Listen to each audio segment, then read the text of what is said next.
Shalom Bapak Ibu Jemaat yang dikasihi dan mengasihi Tuhan. Kita bersyukur kalau hari ini Tuhan boleh memberkati kita. Mari sebelum membaca dan merenungkan firman Tuhan, kita akan berdoa. Tuhan, terima kasih, sungguh kami bersyukur karena Engkau boleh memberkati kami sampai saat ini. Terima kasih untuk segala berkat-Mu di dalam kehidupan kami. Tuhan, kami sebentar akan membaca dan merenungkan firman-Mu. Berfirmanlah dan biarlah kami mengerti apa yang menjadi kehendak-Mu di dalam hidup kami. Kami berdoa di dalam nama Tuhan Yesus Kristus. Haleluya. Amin. Ayat firman Tuhan hari ini terambil dari kitab Wahyu pasal yang pertama, ayat yang ke-9 sampai ayatnya yang ke-20. Dalam bagian ini saya akan membaca beberapa ayat 9, ayat 11, dan juga ayat yang ke-19.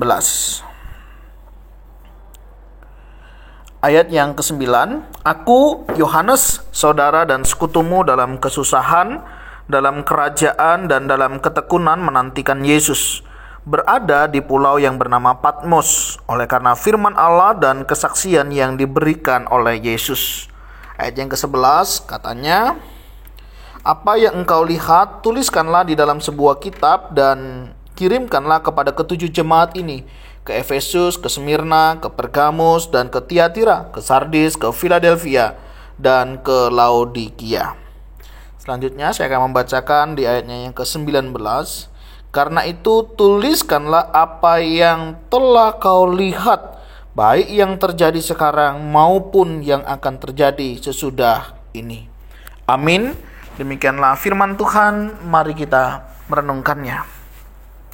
Bapak Ibu Saudara yang dikasihi dan mengasihi Tuhan, paling tidak ada dua tipe orang di dalam menggali informasi. Orang yang pertama di dalam dia menggali informasi, biasanya mereka menggali informasi cukup detail, ya. Biasanya orang sensing begitu ya. Itu biasanya mereka akan menggali informasi dengan dalam, dengan berbagai informasi yang kuat, ya. Dibutuhkan informasi yang jelas, detail, dan lain sebagainya. Sedangkan orang yang tipenya intuiting, ya, dia lebih membayangkan sesuatu, dia bisa berimajinasi di dalamnya untuk dia melihat sesuatu, ya. Di dalam menggali informasi juga lah demikian. Nah, kalau kita melihat di dalam bagian ini menarik, ya. Di dalam kitab Wahyu pasal yang pertama yang 9 sampai yang ke-20 ini, bagaimana seorang Yohanes, ya, yang menulis kitab ini, pada saat itu dia memberikan keterangan sumber informasi yang sangat jelas, sehingga dia berharap paling tidak pembaca, pendengar begitu ya, bisa memahami kebenaran ini. Bagaimana saat itu mereka ada di dalam penganiayaan, dan tentunya sumber itu penting supaya apa? Tidak simpang siur. Nah, tipe-tipe orang yang membutuhkan informasi data yang lengkap ini sangat membutuhkan hal ini. Walaupun ada beberapa orang yang hanya informasi saja sudah cukup. Nah, di sini kita bisa melihat satu kebenaran yang luar biasa, bagaimana firman Tuhan itu dapat berbicara kepada semua tipe manusia. Sehingga kita pun hari ini juga akan diperlengkapi situasi kondisi yang terjadi ketika kita mendengarkan informasi. Nah, kenapa demikian? Karena jika kita tidak mewaspadai sumber informasi dengan jelas, kita tidak bisa mengerti, membayangkan situasi kondisinya, kita akan menjadi orang yang latah begitu ya. Dimana tidak jarang di antara kita itu kadang kalau menerima sebuah informasi, ya, biasanya dari grup WA atau WA pribadi begitu ya, dengan segala informasi yang ada, kita tuh seringkali mudah sekali untuk segera memforward, ya, atau mengirimkan ulang kepada orang lain tanpa kita mengetahui kebenarannya, sumber informasinya, apakah ini benar. Kalaupun benar, apakah ini sesuai dengan masa saat ini pada saat kita membagikannya. Karena kalau tidak, Bapak Ibu Saudara, kita bisa kesalahan. Sehingga dibutuhkan sebelum kita sharing, kita harus menyaring. Dengan harapan apa? Berita yang kita bagikan adalah sebuah kebenaran. Nah, Yohanes dalam bagian ini memberikan satu informasi, keterangan yang sangat jelas. Aku, Yohanes, jelas saudara, siapa yang menulis, siapa yang menyampaikan, ya. Aku, Yohanes, siapa dia? Saudara dan sekutumu dalam kesusahan, di mana orang-orang pada saat itu mengalami kesusahan. Dalam kerajaan dan dalam ketekunan menantikan Yesus, ya. Sama-sama dalam kesusahan, sama-sama menantikan Yesus. Nah, posisinya itu ada di Pulau Patmos. Nah, ini menarik ya. Dia berikan keterangan identitasnya, dia juga memberikan keterangan di mana dia berada.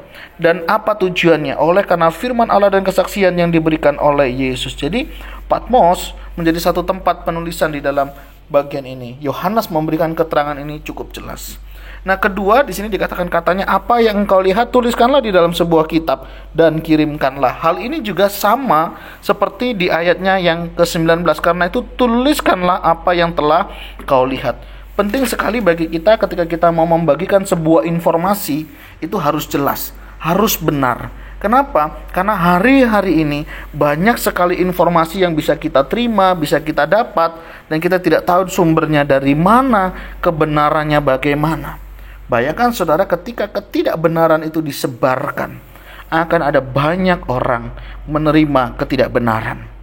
Oleh sebab itu firman Tuhan hari ini mengajarkan bagaimana ketika kita membagikan sebuah informasi. Yang jelas kita harus men-sharing, sebelum kita men-sharingkannya kita harus menyaring apakah kebenaran ini benar, sesuai, dan tentunya ini menjadi baik ketika kita membagikannya. Jangan sampai ketika kita membagikan malah menjadikan situasi, kondisi menjadi tidak lebih baik. Nah, ini sangat baik untuk kita teladani. Nah, hari-hari ini tantangan kita dalam memberikan informasi, mari kita berikan informasi yang baik dan benar. Supaya apa? Yang tidak benar itu tidak semakin luas, tapi justru kebenaran inilah yang bisa kita perluas. Kebenaran apa yang hari ini kita bisa bagikan di dalam kehidupan kita? Ada banyak hal, apa yang Tuhan buat, apa yang Tuhan kerjakan, itulah yang kita bagikan. Nah, menjadi satu bagian di dalam hidup kita sebagai anak-anak Tuhan, ada bagian kita itu tugas panggilan gereja, yang salah satunya adalah bersaksi. Ada banyak orang Kristen hari ini tidak berani bersaksi.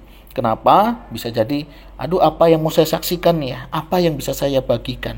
Nah, Bapak Ibu Saudara, kalau kita belajar dari firman Tuhan ini, apa yang kau lihat ya?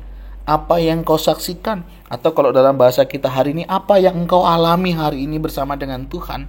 Saksikanlah itu, bagikanlah itu, sehingga orang-orang di sekitar kita juga boleh merasakan kasih Tuhan nyata di dalam hidup kita. Kesaksian tidak berarti harus sesuatu yang berhasil. Ya, tambah kaya, tambah sukses, tidak harus. Kadang kegagalan kita itu menjadi kesaksian juga yang baik untuk menolong orang tidak jatuh di dalam kegagalan yang sama yang pernah kita lalui. Tentunya memang tidak semua orang siap, ya. Tapi ketika kita sudah siap, pendengarnya juga siap, mari kita bagikan supaya pertolongan Tuhan, penyertaan Tuhan itu juga boleh nyata. Mari sebagai anak-anak Tuhan, kita berhikmat di dalam menyampaikan sebuah kesaksian, di dalam menyampaikan sebuah informasi, sehingga informasi yang benar dapat diterima dengan benar, dan penerimanya juga boleh mendapatkan kebenaran. Mari kita belajar di dalam menyampaikan sebuah informasi yang sering kita dapat, yang sering kita bagikan. Pelajari dulu apakah ini sebuah kebenaran. Jika benar, boleh kita bagikan. Dan kalaupun boleh dibagikan, apakah itu bermanfaat atau tidak. Jika itu bermanfaat, mari kita bagikan sehingga ini boleh dirasakan manfaatnya oleh banyak orang. Dan mari kita menjadi anak-anak Tuhan yang bijak di dalam membagikan sebuah informasi dan belajar dari firman Tuhan. Mari kita saksikan apa yang sudah Tuhan kerjakan dalam hidup kita, dan itu boleh menjadi kesaksian yang hidup di dalam kehidupan kita. Tuhan, terima kasih. Hari ini kita belajar, hari ini kami boleh belajar tentang bagaimana karya Tuhan melalui Yohanes di Pulau Patmos yang memberikan kesaksian yang hidup kepada ketujuh jemaat, dan hari ini menjadi bagian kami bisa belajar di dalamnya ketika kami menyampaikan sebuah kebenaran dengan sumber pengalaman yang Tuhan juga berikan di dalam hidup kami, sehingga ini menjadi sebuah pengalaman berkat kesaksian rohani yang hidup dan boleh menjadi berkat. Biarlah setiap peristiwa yang terjadi dalam hidup kami boleh juga mengambil hikmahnya, sehingga daripadanya kami juga boleh mengenal dan mengalami kebenaran daripada Tuhan. Terima kasih ya Tuhan, ini doa seru dan syukur kami yang kami naikkan di dalam nama Tuhan Yesus Kristus. Haleluya, amin. Bapak Ibu, demikian renungan kita hari ini. Kiranya Tuhan Yesus memberkati kita semuanya. Shalom.